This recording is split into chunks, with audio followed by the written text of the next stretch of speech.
Bom, após Deus ter criado o paraíso e separado as condições na terra, e isso seguindo o livro de Gênesis, Deus já tinha criado os animais, tinha criado as coisas, e Deus coloca dentro do segmento do paraíso uma criatura, a sua imagem e semelhança, né? Eu particularmente acho isso muito engraçado, porque Deus fez o homem do barro, né? Deus bateu o barro, né? No sentido metafórico ou literal, cada um entende, né? E aí foi lá e soprou a vida nesse barro. É muito interessante o livro de Gênesis, porque ele me faz alusão a uma ideia hindu, né, da Índia, né, que está descrita nos Vedas, né, sobre a criação do ser humano. Nos Vedas está descrito que Krishna, quando andava também, né, pela terra, antes da humanidade, ele escutou um junco pedindo: Senhor, deixe-me servir a ti. Eu quero andar diariamente contigo, deixa-me servir a ti. Essa história eu escutei de um cara muito interessante, que era um hindu que fazia traduções dos livros sagrados aqui no Brasil. Um grande amigo, né? Eu sentava as minhas tardes escutando as histórias, né, dos velhos, eu achava o máximo aquilo, né? E ele falou que esse junco pediu, né, envergou diante da divindade e pediu: me deixa te servir. Que Krishna cortou esse junco, né, e fez a flauta com 7 furos. E quais são os 7 furos, né?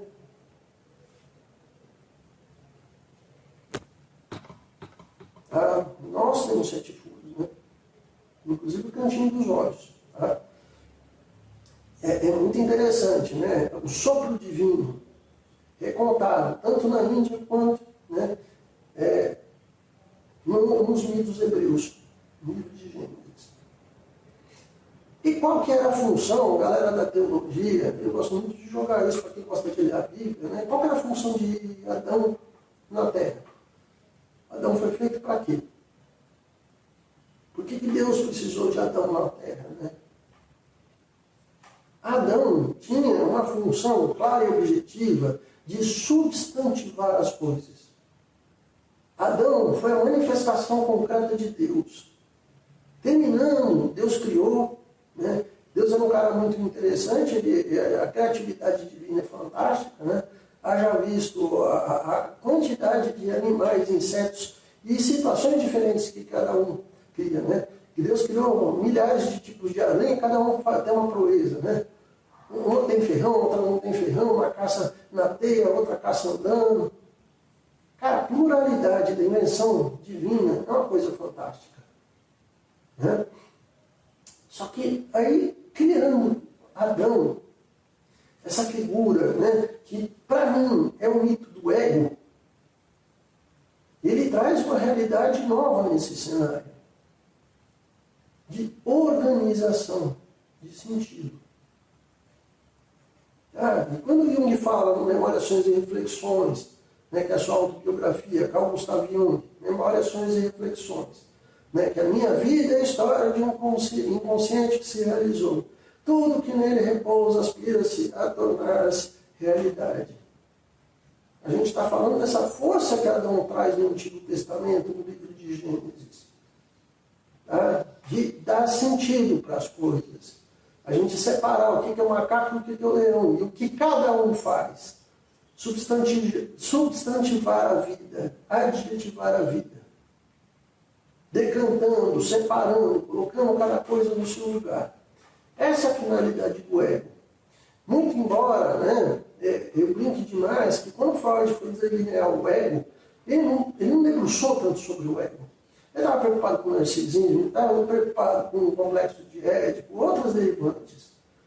Ele não fez um mergulho qualitativo na estrutura do ego, tá? Que é esse elemento de uma percepção muito diferenciada, que age sobre as 4 funções psicológicas que Jung descreve na sua 6ª obra chamada Tipos Psicológicos.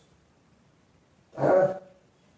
Porque você percebe aí a diferença, inclusive, dos elementos que a consciência vai ter que usar, as 4 funções, né, duas racionais, pensamento e o sentimento, né? E duas irracionais, a intuição e a sensação, para poder fazer esse trabalho de qualificar as coisas. Ah, o que é o que no universo? Que jeito que as coisas têm que funcionar? Qual que é a ordem disso? Né? E qual que é o sentido disso? Que é o trabalho que a consciência tem que fazer dentro da questão do nosso ego. E o ego vai ser o agente norteador da nossa identidade. Né? Se você não tem ego, você não tem identidade. E aí você vira esse boi de piranha que hoje é tão comum na nossa sociedade. Que é aquela pessoa apática, sem vida, sem graça, sem alegria. Que ela perdeu essa graça básica, né? E é muito legal, gente, a gente olhar que é a própria espontaneidade, que a criatividade é espontânea.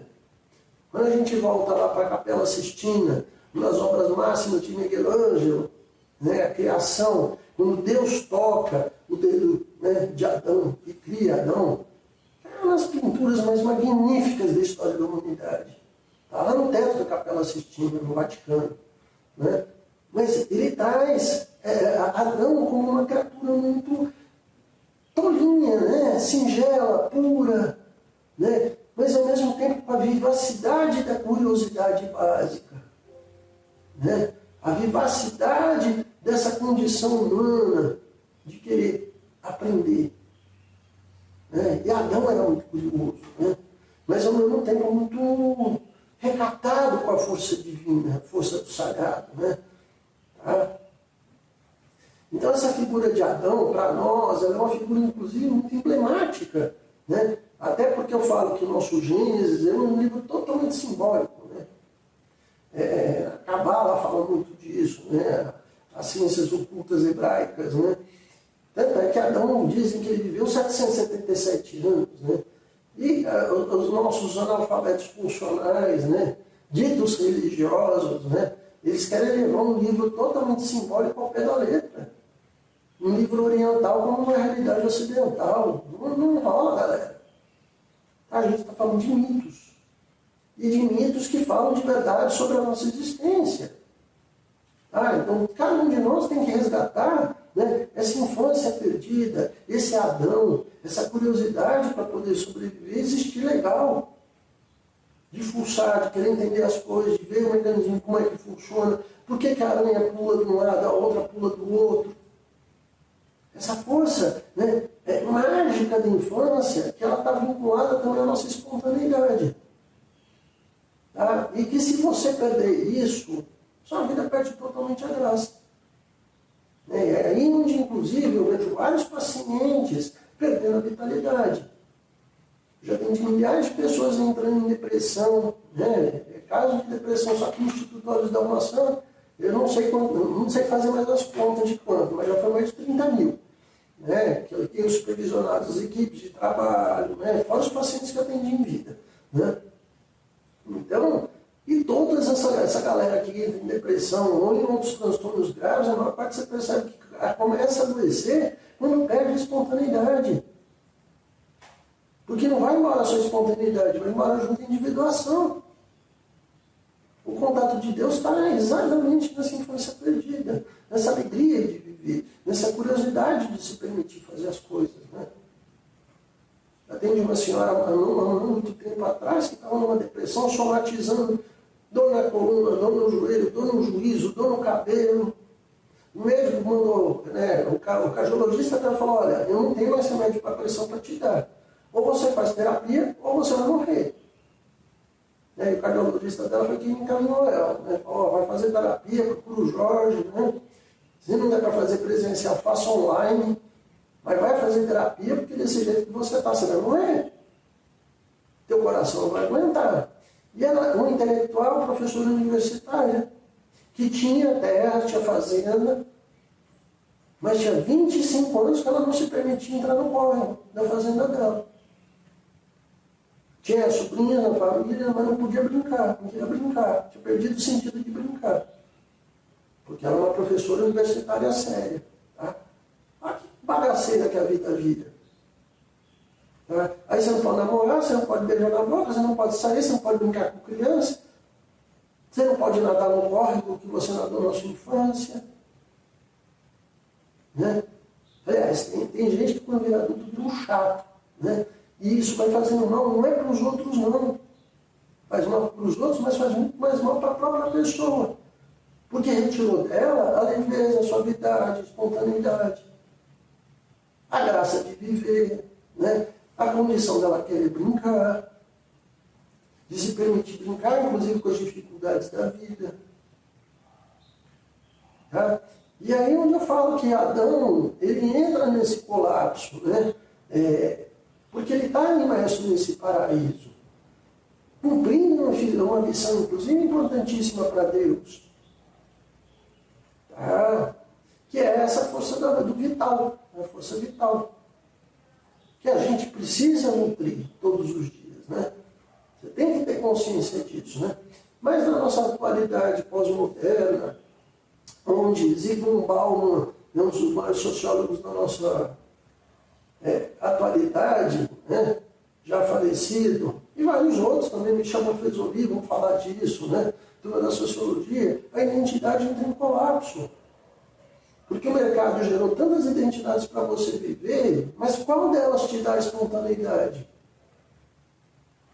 E aí você tem programadores neurolinguistas, essas terapias de sugestão, que muito reforçam, inclusive, os teus efeitos de caráter, aumentando exponencialmente as fantasias de poder que eu posso, os imponderados, né? Isso te arrebenta. A quantidade de casos que eu tenho atendido, de pessoas que vêm desse tipo de terapêutica, né? Que é feita por nada contra. Eu acho que qualquer um pode virar terapeuta desde que estude. Mas, sabe, o cara é arquiteto, quer se meter na mente humana, vai estudar para isso, né? Vai se desenvolver para isso, né? Que eu faço para não sei o quê, a cura quântica do xamã muitos processos viraram enganatórios, aumentando exponencialmente o grau de ilusão das pessoas. E essa ilusão, né, gerando, inclusive, um enrijecimento, né, a inflação de ego. E o ego inflado, ele despenca, ele se arrebenta todo. Né? E aí a gente tem que tomar muito cuidado com isso. Deus, não satisfeito de ter criado Adão e colocado Adão no paraíso, é muito interessante uma percepção que nós temos, que Adão começou a sofrer de tédio crônico. Porque ele viu que a macaca tinha um macaco, o leão tinha leoa, né? A baleia tinha o baleio, e aí vai, né? Cada animal tinha já sido feita a polarização, né? Tá? De novo, né? A linguagem binária do universo, né? Só que Adão começou a se sentir muito sozinho, né? Então o paraíso é entediante, né? Quando está tudo muito quieto na vida, a gente tem que caçar confusão, né? Oh, delícia, né? É que um paciente meu falava assim, um senhor muito simples, ele é uma delícia, né? E reclamando da solidão, do vazio, não está legal, está faltando alguma coisa, né? Eu preciso de alguma coisa aqui, Deus, né? Em sua onipotência, onisciência, onipresença, me resolve criar a primeira mulher. E quem foi a primeira mulher? Não foi Eva, foi Lilith. Né? A Bíblia judaica, né? A Torá judaica traz, a primeira mulher que a criação foi Lilith. Só que Lilith era a personificação do genuíno capeta. Que ela não queria fazer amor por baixo, ela gostava só de ir por cima. Olha que coisa mais gostosa, tá? E essa tal dessa Lilith, ela não se sujeitava às ordens de Adão, muito menos ainda de Deus. Só que acho que os nossos criadores da Bíblia ficaram meio assim com essa tal dessa Lilith, né? Essa mulher que mandava, que chegava, que chegou para acontecer, ou como diriam os nossos jovens, né? Chegou causando, botando fogo em Roma, né? E aí tiraram a figura de Lilith do Antigo Testamento. Né? Aí eles resolveram deixar a Eva era um pouquinho mais submissa, um pouquinho mais comportada. Só que Eva, miticamente, essa figura da força do feminino, ela chegou para fazer a discórdia. Seja na figura de Lilith, né, da cultura hebraica, seja a figura de Eva, né, se Adão veio para substantivar as coisas, dar nome, adjetivar, seguir na colocação, a força do feminino chegou para questionar isso tudo. Adão, para que você tem que plantar bananeira, Adão? Adão, para que você vai comprar carro, Adão? Adão, para que você vai sair no sábado à noite, Adão? Gostaram? Tá? A força do feminino, ela entra muito nessa condição de se de um lado ela é passiva, ela é acolhedora, ela é maternagem, do outro ela é o questionamento. Tá? É que é questionamento, não? Tá? A consciência só se dá se nós questionarmos a vida. A consciência crítica ela tem que acontecer, porque não basta ter consciência, tem que ser crítica. Então, um dos grandes atributos até da força do feminino está exatamente nesse processo, inclusive, de aprender questionando. Né? Existe uma fase do nosso desenvolvimento que é a idade dos porquê. Para quê? Por quê? Por quê? Né? Criança de 3, 4 anos, tem hora que chega a ser até enjoada, porque o tempo todo perguntando. Por quê? Para quê? Por que não pode?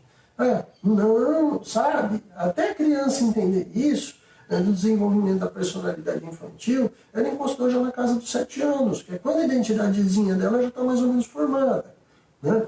E os estudos que vão mostrando a genealogia e o desenvolvimento da personalidade falam muito disso. Né? Uma ruptura, inclusive, dessa visão mais... como eu poderia falar? A ruptura até da simbiose original.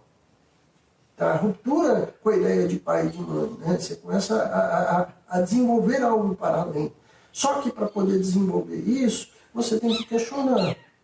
A nossa ciência só tem força enquanto ciência porque ela é questionadora.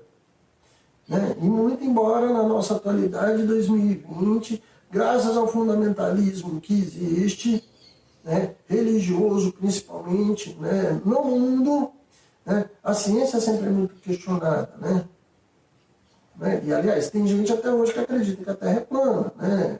Aliás, idiota no planeta Terra é o que mais tem. Né? Porque a própria ciência se questiona o tempo todo. Né? Uma teoria que foi negada há muito tempo, de repente ela tem total validade hoje. Né? Depois de amanhã ela já não vale nada. Né? E assim vai. Tá?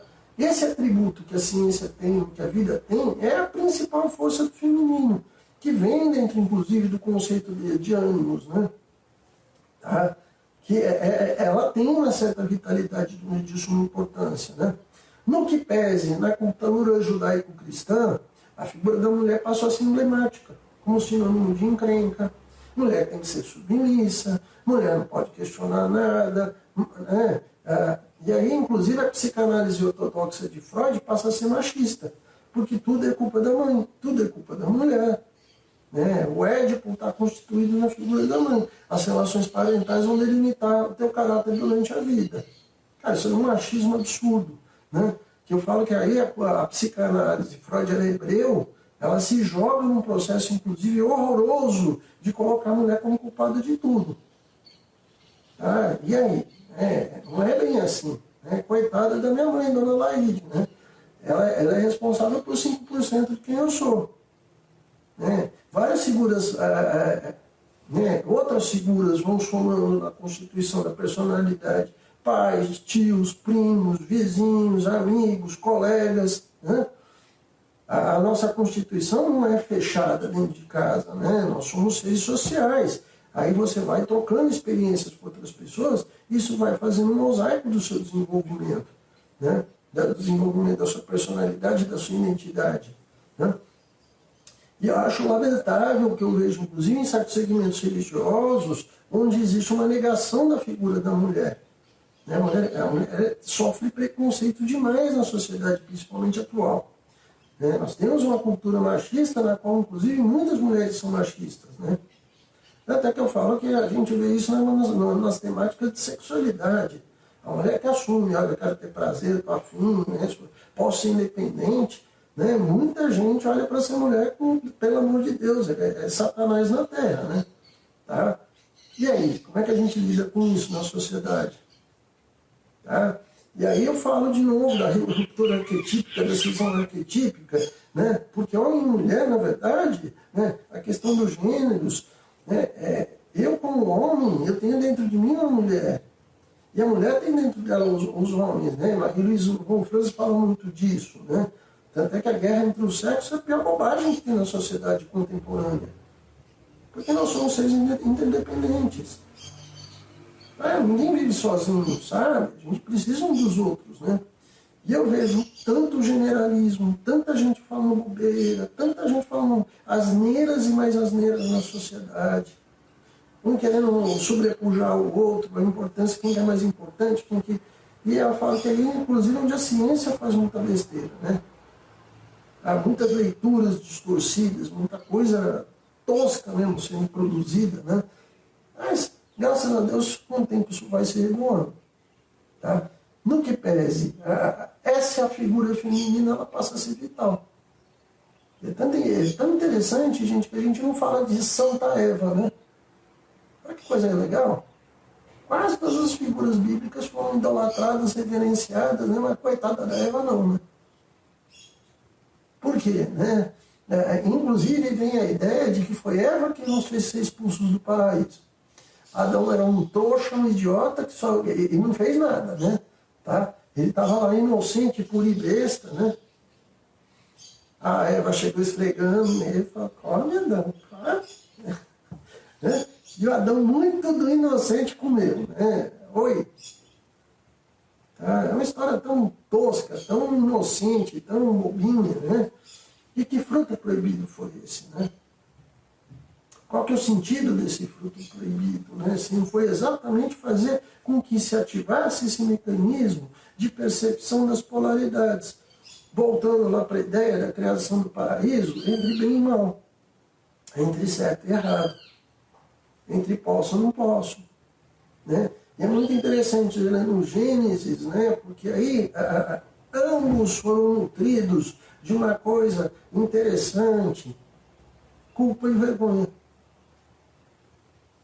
E isso é tão forte na nossa natureza, a gente tem vergonha de ser quem a gente é, nós temos vergonha da nossa sexualidade, a gente tem vergonha de ter tesão, a gente tem vergonha de ser filho dos nossos pais. Tanto é que você vê hoje a indústria que existe, né, da estética, da cirurgia plástica, que tira peito, põe cabelo, tira pele, implante disso, implante daquilo. Tá? Até para nutrir essa condição de persona maleável, né, nas identidades mercadológicas. Né? Aí agora você faz isso com um sorriso, você bota lente de contato nos dentes, você fica com o sorriso perfeito e fica... E ao mesmo tempo é uma insatisfação com quem a gente é. A loira querendo ficar morena, a morena querendo ficar ruiva, e, sabe? Nunca está contente. O ser humano é esse ser vazio que nunca está contente com o que ele é, por vergonha. Por uma debilidade egóica, né? Por não ter consciência de si, inclusive, tá? Tanto é que houve um caso horroroso, há alguns anos atrás, um estudante de medicina que acabou falecendo por fazer uma cirurgia estética desnecessária, uma cirurgia plástica, e era uma moça que era até namorada de um conhecido meu, que a menina era perfeita. Sabe aquele corpo perfeito, que não tem o que tirar, só que a vaidade falando mais alta, não, que eu vou tirar uma costela para afinar, né, a cintura. Uma coisa boba, uma coisa tola. Cirurgia deu errado, virou complicação, aí a estudante de medicina promissora, promessa da família, inclusive, morreu. Ela não gostava do corpo dela. E detalhe, uma mulher perfeita. E quantos casos a gente não é assim semanalmente? Né? Quantas pessoas não foram assassinadas por colocar, né, substâncias que não podiam no corpo porque queria ter bumbum maior, né? Silicone industrial. Né? Aí a consciência, né? O que a consciência faz? E a questão da culpa, que eu falo que o maior crime das religiões, né, da nossa pós-modernidade, é fomentar e manter isso vivo. Né? Por isso que eu falo que, inclusive, a gente nunca saiu da Idade Média. Nós estamos em 2020, né? Mas a cabeça do ser humano, principalmente advinda desse pensamento primitivo religioso, está exatamente aqui nesse ponto. A cultura de pecado, tudo é pecado, tudo não pode, tira a mão, não, ó, você vai para o inferno, você vai fornicar, tu vai para o inferno, entendeu? Porque você está desejando, porque você tem tesão, porque você tem isso, né? E várias outras coisas que são impostas, né? E que as pessoas entram muito nesse cenário, né? Porque a gente tem que ter essa noção de pecado original embutida culturalmente, né? Tudo não pode, tudo é castigo, tudo não deve, né?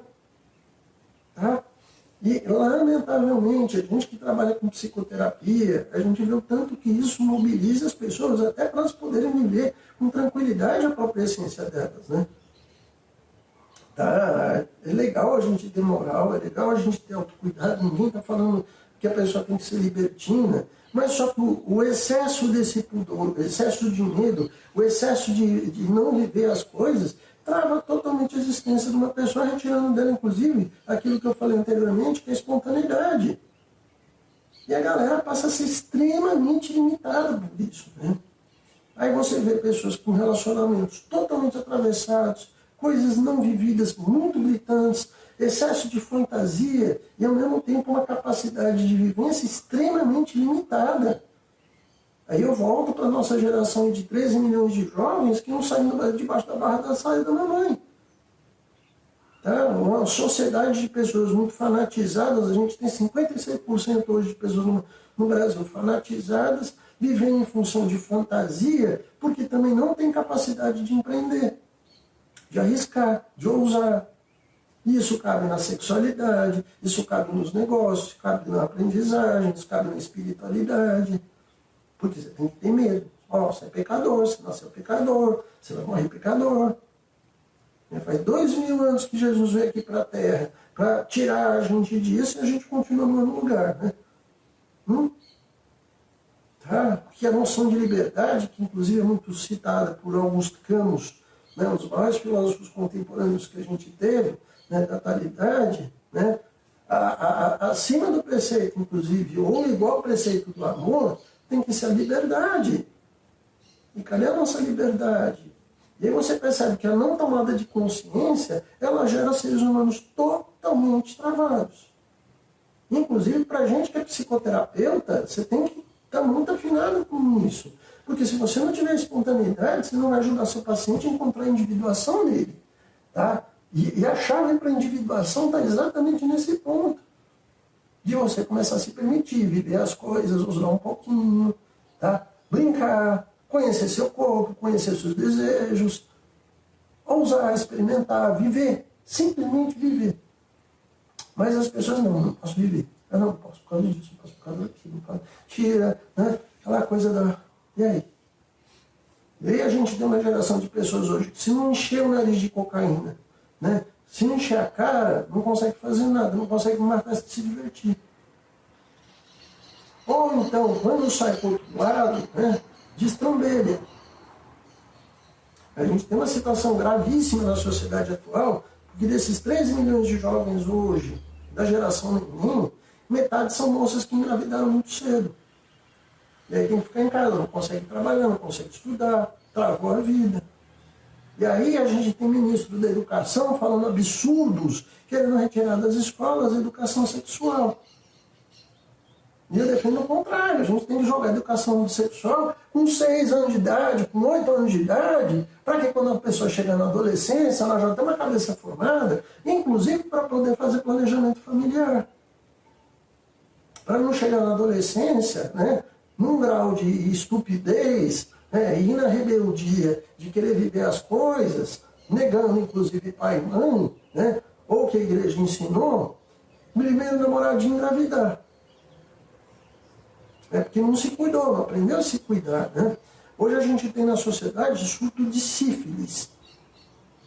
A gente está falando de coronavírus, nós estamos falando de coisas, mas a sífilis que tinha sido erradicada voltou com força total. Porque as pessoas perderam a capacidade de escolher parceiro, né? Delimitar, pô, eu quero transar, mas pelo menos escolher com quem eu vou fazer isso, né? Hábitos de higiene, né? E aí está todo mundo enchendo a cara para poder viver as coisas, né? porque aí consegue soltar um pouquinho as amarras feitas, né, pelo cenário do radicalismo religioso. Só que aí cai exatamente no lado da libertinagem, que também não é legal. Porque você perdeu a consciência, você não está senhor dos seus atos, né? Aí as pessoas saem por aí fazendo qualquer coisa com qualquer um para poder se autoafirmar e caem nas DSTs, né? Que aí é outra coisa muito grave. E é muito legal quando a gente tem consciência dos nossos instintos, né? Quando a gente tem consciência do nosso desejo.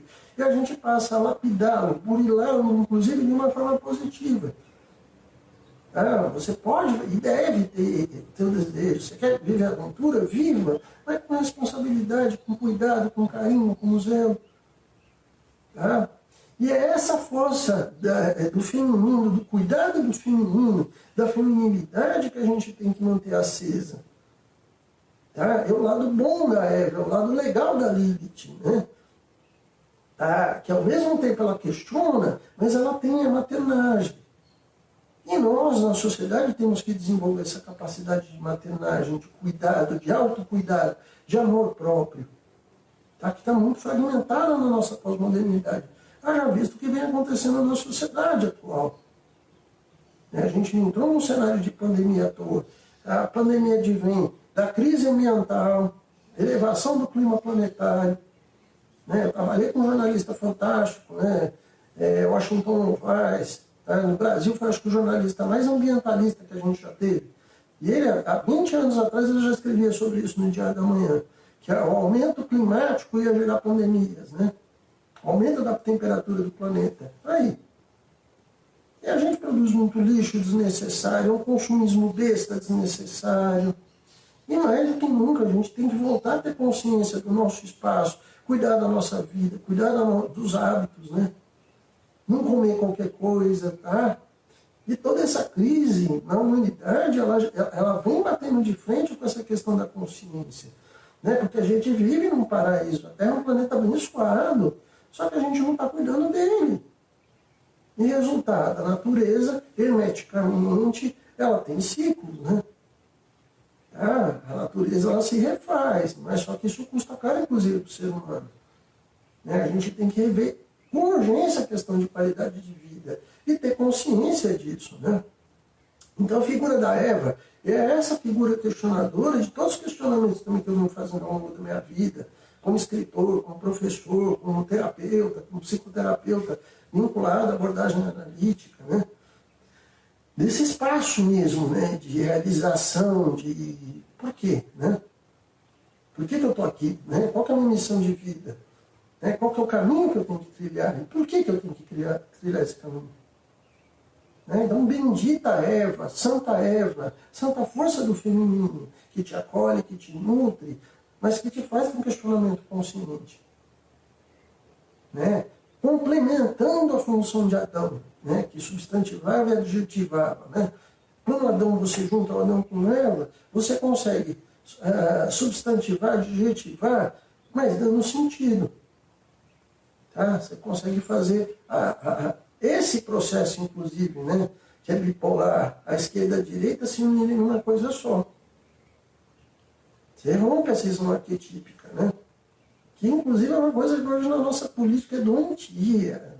Que esquerda, que direita. O muro de Berlim caiu na década de 90. Não existe mais esquerda e direita. Existem pessoas anacrônicas defendendo fantasias do pós-guerra. A gente está todo mundo no mesmo barco.